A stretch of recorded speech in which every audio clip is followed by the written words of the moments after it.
This story happened when I was around 8 years old, and even confirmed it with my mother recently. A long time ago, my grandfather built a wooden cabin into the woods so my family could spend some time with nature. No electricity, no running water, not even toilets. Anyways, since the only thing to do was play outside, I explored the area a lot. The only rule was that if I didn't see the cabin through the trees anymore, I have to come back. When this happened, I was pretty experienced in navigating myself through the forest, so I dared to break the rule and, this time, go as far as I was comfortable with. I told myself that if I was doing this, I'd walk in a straight line to be sure not to get lost, even when I didn't see the cabin anymore. So I started my little exploration, and sure enough, after a couple of minutes, I couldn't see the cabin through the trees and continued forward. Some time passed and I noticed something in the distance. A wooden fence. At the time, I was already pretty sure no one lived in that direction, and even less so to our cabin. So I went to check it out. Suddenly I heard a dog bark repeatedly. When I reached the fence, there were some little holes in them as most wooden fences do, and I looked through it. I could see a dark and short-furred dog barking at me in a small house. It was nothing impressive. It really was just a regular small house with one floor, and maybe an earth basement, but I couldn't really tell. My first reaction was to tell myself that someone built a house on our land illegally and thought they wouldn't get caught. So I ran back home, like if the house was going to disappear, and found my mother in the front yard. I spit a torch her and told her everything, and obviously she said there was no way someone could have built a house here without us knowing, and thought I was joking or something. But I insisted so much that she decided to ask my brother to follow me so I could show him the house. And my previous fear got real. The house had completely vanished. I searched to finally see the wooden fence again. It couldn't be that far since I went in a straight line. But nothing. My brother just got bored and told me we were going back. And my mom told me we didn't find anything and the experience stopped there. But a couple of years later, I was talking to my father about the land and he told me we weren't the first to own it, as there were other people living here long times ago. In little houses that were on one or two old farms, but nothing was left of them except ruins. And I visited these ruins and realized that at the time, that is what I saw. It was one of those small homes who were standing here long times ago, lost in the middle of the woods.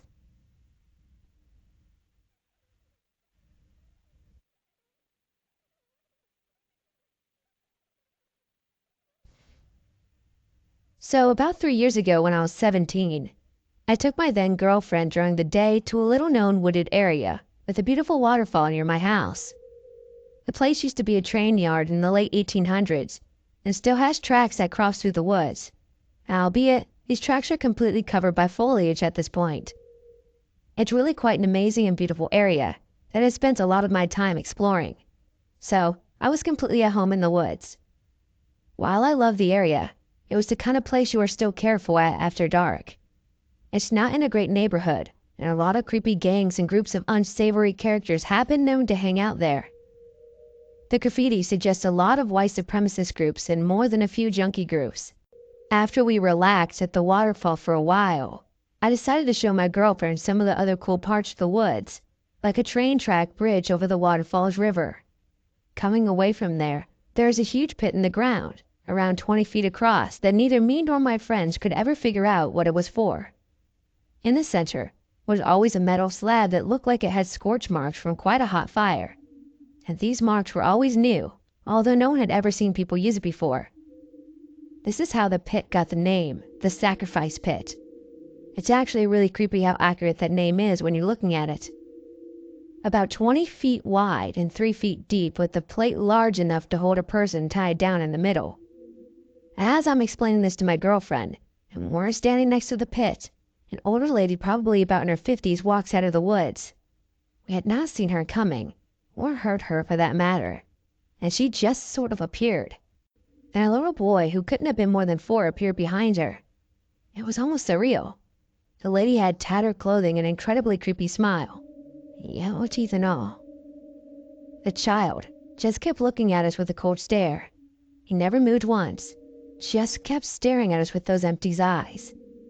So The lady gives us a creepy smile again and points to the pit and says, "Enjoying the view?" Me and my girlfriend just kind of look at each other and said, "Yeah, it's a beautiful day." She gives me that creepy smile again and says, "Yes, it is. Try not to get lost in the woods now." Or something of that sort, and immediately turns back and goes back into the woods from the direction she came. The child who had been staring the whole freaking time with those empty eyes stares for a second or two more, then follows her back into the woods. Needless to say, we hightailed it the hell out of there. I've never been back to that place after, and I don't think I'll ever be able to get my girlfriend to go there again.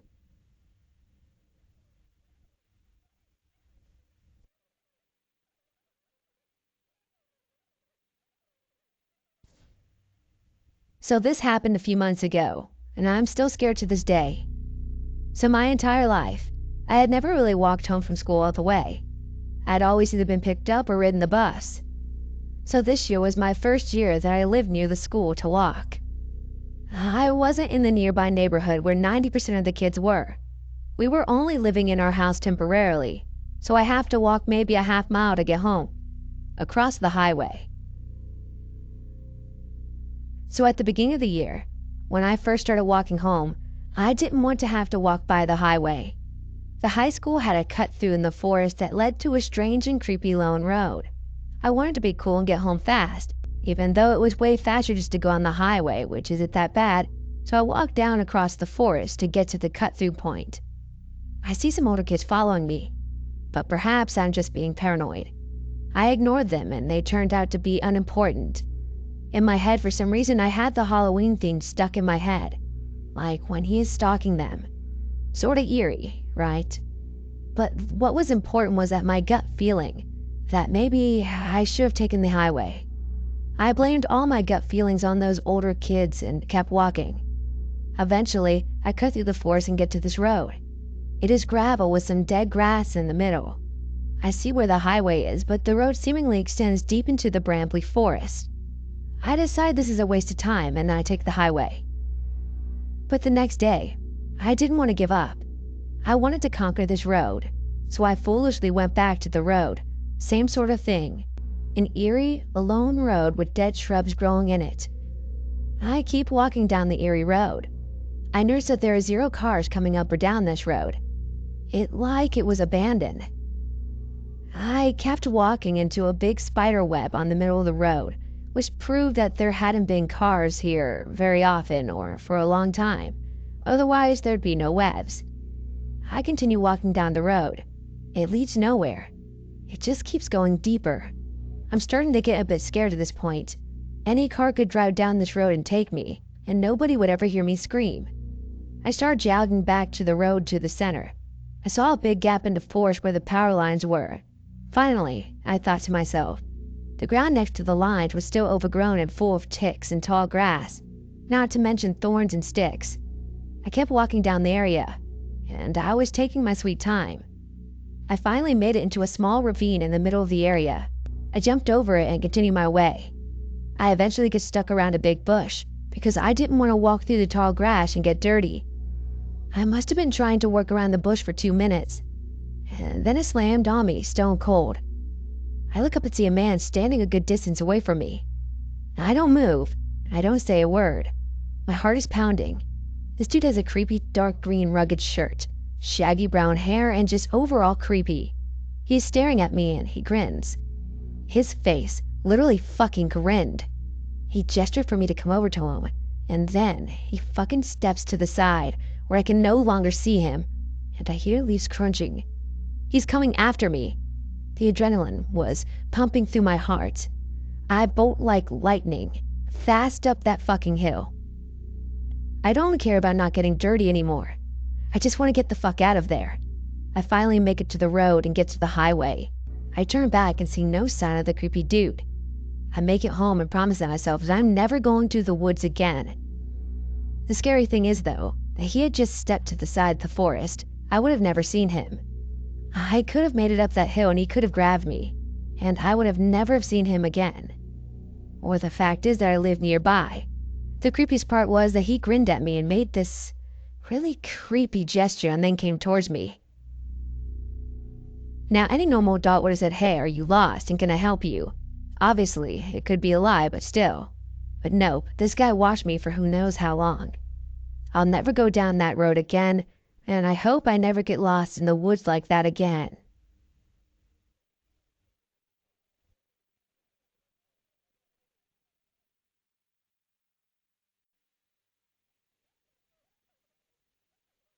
I have had an unusual experience with my husband.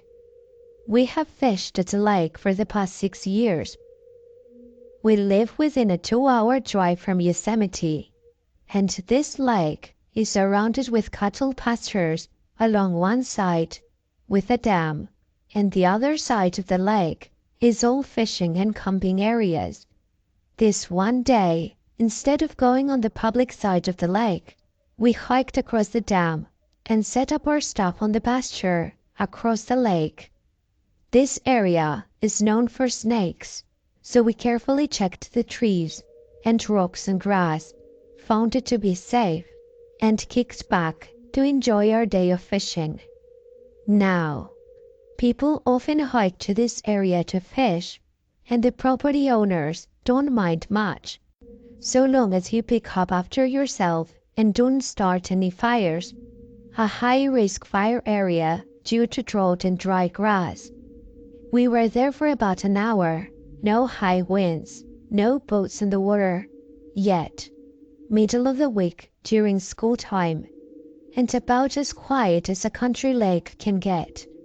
I noticed at first a high-pitched buzzing, like angry bees, but metallic sounding. My husband noticed it a few seconds later. It started getting louder, and we began looking for a swarm of bees or other flying pests. Nothing. There were no flies, bees, nothing was flying, nothing. Just that buzzing noise. The noise kept getting louder and louder, but the few people on the other side of the lake weren't responding to it. It was loud enough that we had to shout to each other to be heard. The other people should have noticed it too and have been reacting to it. We kept looking around, even at the sky for a drone or a helicopter. But that day had clear cloud-free skies with no drone or helicopter activity either. The buzzing got louder, and we both put our hands over our ears at that point. I noticed a feeling of oppression, weight, fear. Basically my mind-brain telling me to run like hell, but being so scared I couldn't move. My husband dropped to his knees, as did I, and I began crying. I just remember hearing the buzzing, like my mind couldn't think of anything but the noise. My husband later told me that he felt the same thing. So here we were, on our knees with our ears covered, crying. Then the noise just slogged off, like it moved away. When it stopped completely, we grabbed our stuff and ran. For the rest of the day, we both suffered from ringing ears, numbness in our faces and ears, and tingling in our hands and feet, like they were asleep. It took 24 hours for this to go away. Has anyone else experienced this phenomenon? Is this common? We haven't heard of another case of this out there. We even went back to the same spot several times, and it never happened again.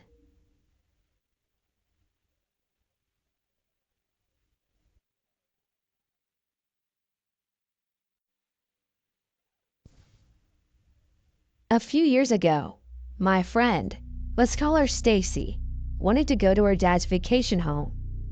It was a nice place. There was a lot of wilderness, and the house was one of those classic wood pillars. Holding the thing up, almost the entire front half was glass, which was great because it really gave you this nice look of trees outside. There were tons of neat things you could do out there. You could go rock climbing, have a nice evening stroll in the woods. Her dad even had a kit for making s'mores. But that's not what I'm here to tell you guys about. I went up there with Stacy and 2 of her friends. I'll refer to them as Emma and Ashley. I was the only guy. And please don't get the wrong idea. Just because I'm the one guy amongst a bunch of girls doesn't mean that I was going to try anything with them. I am a homosexual male. You can say that's how I met Stacy. She had a lot of trouble with boyfriends. Anyway, we got there and all of us searched the home. It was as cool and as nice as we thought it would be, though we were something a little off. Something about the place felt heavy. The woods were quiet, which was weird because those were usually the first thing you could hear coming out here. We shrugged it off and went swimming in the lake later on. It was late afternoon and I was getting ready to head back when Stacy called me over. When I got there, I noticed that Emma was crying. I asked her what was wrong, but she was too upset to say anything. Stacy told me that they were talking and laughing when Emma suddenly grew pale. She remained frozen while Stacy was asking her what was wrong. And as she knew, Emma began crying. I thought this was strange. Emma was the most outrageous girl in the group. She constantly threw herself at me and rubbed her leg against me. She teased me because she knew I didn't like it, but seeing her so startled was frightening. We headed back before it got too dark and settled. Emma was now on the couch and with a blanket. She had no emotion. Stacy and I were talking while Ashley went outside for a smoke. We were laughing about something when Emma suddenly spoke up. Did you see it crawling? We were confused and asked her what she was on about. It was crawling on the other side of the lake, watching us. I had no idea what she was talking about. Ashley began yelling for us to come out. Me and Stacy went, but Emma stayed on the inside and began to cry again when we left her. Ashley was pointing off into the trees. She looked spooked. I saw a man out there, peeping up behind those trees. He's watching me smoke. Stacy got angry. She's not the type of girl to get spooked easily. There's a freaking pervert watching us. She snapped and went back inside and came out with her dad's rifle. She used to go shooting with him, and she was a damn good aim. We were only planning on scaring the guy away, but if anything happened, then that gun would be good for protection. I'm not familiar with guns, so I just walked beside her as she and Ashley went towards the bush. We walked out for a while. Ashley had a flashlight and Stacy had one of her guns. We couldn't see anyone, and we realized that we had gone too far. I walked a bit ahead and turned to them. We should go back. I think we spooked him enough. I didn't even notice them step back. All of the color from their faces disappeared, and when I saw Ashley start to tear up, I didn't know what I was expecting when I turned around. But when I did, I really wish I didn't. It was naked. It had yellow eyes and they were dinged red at the corners. Its hair was almost completely gone. Its skin was white and scabby, and its teeth. Dear God, they were the most horrible thing I've ever seen on a person. They were long and thin, covered in dry blood. Stacy fired at it and the thing bolted off. I watched the thing and didn't even realize that the girls had started running. I tried to catch up with the moving light and their cries. It was hard for me and I eventually had to stop and catch my breath. I lost the track, but I was still terrified of running into that thing. I was close to the lake and I hid under the dock. The moon gave me enough light to see the water near my feet and it slightly illuminated the trees nearby. A second later, I heard a thud on top. At this point, I was tearing up. I thought I was going to die. The thing stalked back and forth and I could hear it sniffing hurriedly. The damn thing was trying to smell me out. There was a sound in the trees and then the thing instantly jumped off. I watched it run on all fours towards the place, and I didn't wait for it to come back and finish me. I ran, not even wanting to find the lights of the torches. I just wanted to get to the house. I knew the way back from the lake and I found it. All the lights were off. As soon as I ran to the door, it flew open and Ashley pulled me in. We all huddled in the far room. We were all trying to keep as quiet as possible and listen to the thing stalk across the front porch. We heard the knob rattle a few times, but it was locked. We didn't get any sleep that night. Minutes before the sun came up, We heard the front porch tire squeak and the weight of it quickly rise up again as the thing jumped off. We waited until it was bright outside and gathered all of our things. We hightailed it out of there. When there were no more trees, we began to get further into town. We finally spoke up. I was sitting in the back with Stacy when she turned and asked me, "How did you get away?" "What do you mean?" I asked. I finally swallowed the lump in my throat that had been there all night. "When we were in the woods, we saw it creeping behind you. It was looking right at you. It was watching you across the lake too," Emma added. My stomach sat heavy. Was the thing after me the whole time, and that's why it followed me to the dock? To this day, I believe it was my gender, which singled me out. This thing wanted something that was rare to catch in a group, mostly occupied by females. I haven't been back there since, and I don't plan on going back. Ever.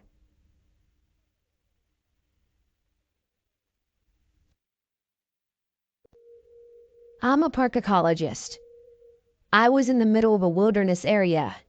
Some stupid grad student tossed up some hobo units in a Campbell data logger and didn't get a permit. Cue me walking 30 miles to yank them out. One of the most remote areas in the lower 48 of the U.S. Now, most of this area, even the non-wilderness, didn't even have radio repeaters. Really remote for someone who works in places like that on the regular. I rode in helicopters fairly often. I'd say where, but I think that might dox me.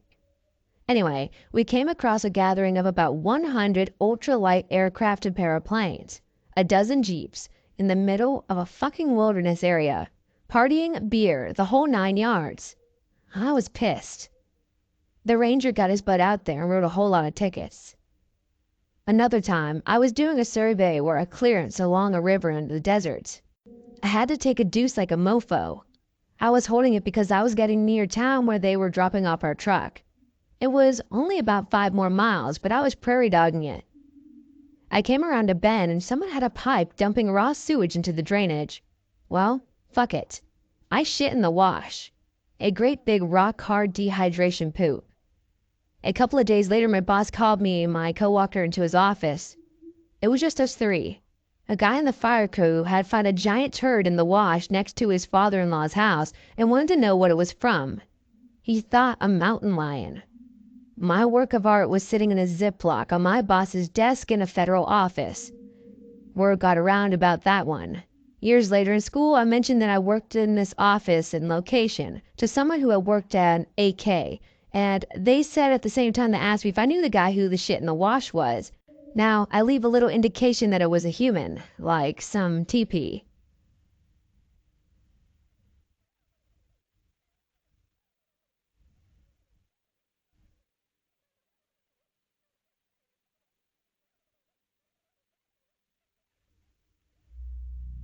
I'm a park ranger, but I've never really experienced anything creepy while being one.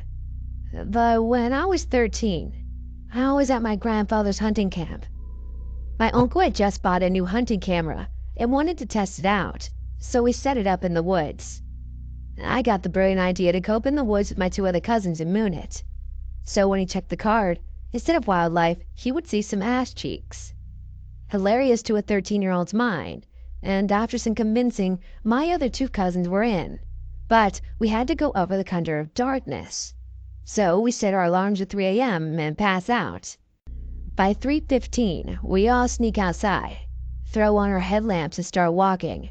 We know the camera is about a mile away. The trail goes over 2 pretty big hills, and the camera is in a valley on the far side of the second hill. We start walking as normal, and everything is good. The excitement starts building, and we're pretty giddy that we're pulling off this glorious prank. After a few minutes of brisk walking, we get to the top of the second hill. My older cousin knows the area more than me, stops as he gets to the top. As I make my way to the top, I see why. Off in the distance, about 400 yards, is a spotlight. It's bluish and white in color, and it illuminates nearly half the hill at this point. This thing was crazy bright. By this time, all 3 of us were looking at the light, and my older cousin tells us to turn off our headlamps. We stand there in silence. Me, being the 13-year-old pussy I was, started to get freaked out. Aliens is the first thing that comes to mind, and I tell him we have to leave. I turn on my headlamp and turn around and about to head back to the campsite.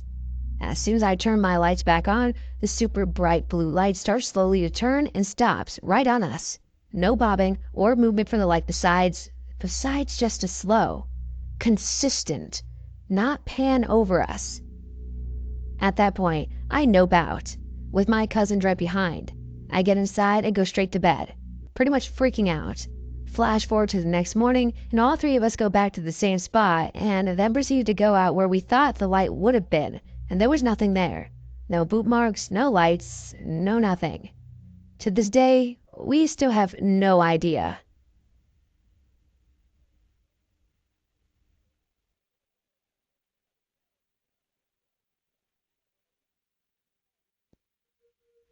I had been out stargazing and was sleeping out in a park near town. No tent, just a sleeping bag and a pad.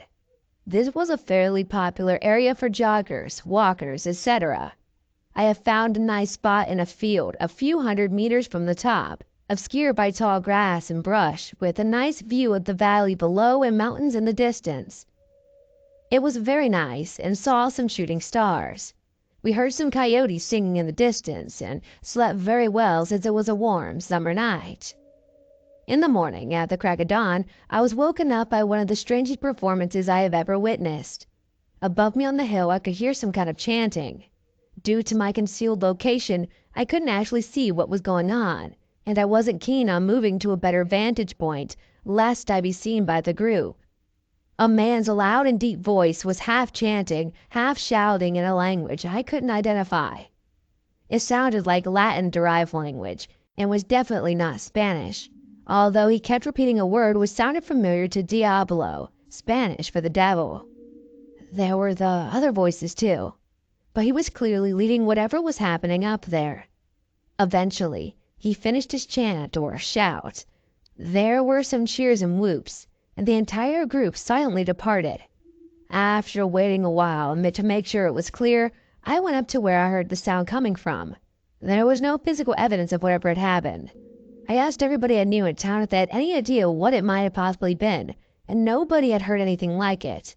To this day, one of my greatest regrets is not peeking out of the side of my hiding spot to see what the heck was going on. From what I can tell, there was supposed to be a meteor shower that night, which is why we had been there. This was on the way to Willamette Valley in Oregon, and only about a 30-minute walk from a trailhead itself, maybe a 10-minute drive from town. Not a particularly remote place, nor a place of any particular native significance as far as I know. And if anyone can figure out what that was, I'd be quite amazed.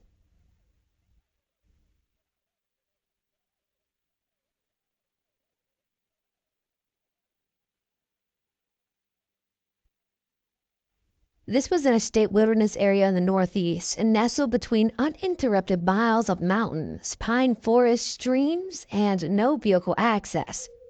Only rocky footpaths with extra large rocks every once in a while in the beginning to block out the possibility of a car or ATV or bike showing up. A road 2 to 3 miles away, but 10 miles to the next real road with traffic. About 7 miles to where houses start, but 10 miles to a real road with more than the occasional building, and 20 miles from any sort of town. Most of the oddities have been tree structures. One was a low teepee type structure of about 6 logs that was off trail about a 2-hour walk from a small dirt that you can dump your car. My thought is someone had a tent frame out of logs and camped there. It was cool, deep into the far inner side of the wilderness. I've seen long branches of many logs stacked horizontally about 5 to 6 off the ground as well. I've also seen 2 trees next to each other that both fell over, but they still had their roots in, forming a big X. But the weirdest one was the jungle gym or high bar type thing. It was off a path, also about 2 hours down and up around a footpath that was very deep in parts where you had to hold on or risk falling backwards off the rocks. So I don't see how someone could have carried any tool or ladder to do this. There were thick woods and very few fallen rocks, so I don't see how someone could have carried in any other tool to do this. Maybe it was a mini tornado. but 6 of them didn't really fall. They were pushed, if that makes sense. It's like they were pushed in to make a structure, like you would hang a pig over a fire with or make a tent frame. There was a log with brush on it anchoring 3 logs together on the side, and it landed perfectly on the other end and rigged it into one knob on the living tree to its right. I jumped up and hung from it, but it didn't budge, and it held my weight fine, and I weigh 185 pounds. The more I inspected it, the more I came to the conclusion that it was made. The log across the top was perfectly horizontal. A fallen branch can't get wedged in perfectly and on a perfectly horizontal line like that. That's not how branches fall. But more importantly, the log running across the top looks like it was broken off by the healthy, longer tree pushed down that it was resting on. But then it should not have fallen about 10 feet to the right and facing to the opposite direction. A tree gradually dipping down because its root system is muddy and soil doesn't fall the type of force that thrush a tree on top of another one and to fling it 5 feet towards. So, I'm not sure what's making these. I have a lot of friends thinking that it might be Bigfoot or Sasquatch or something along those lines. What do you think?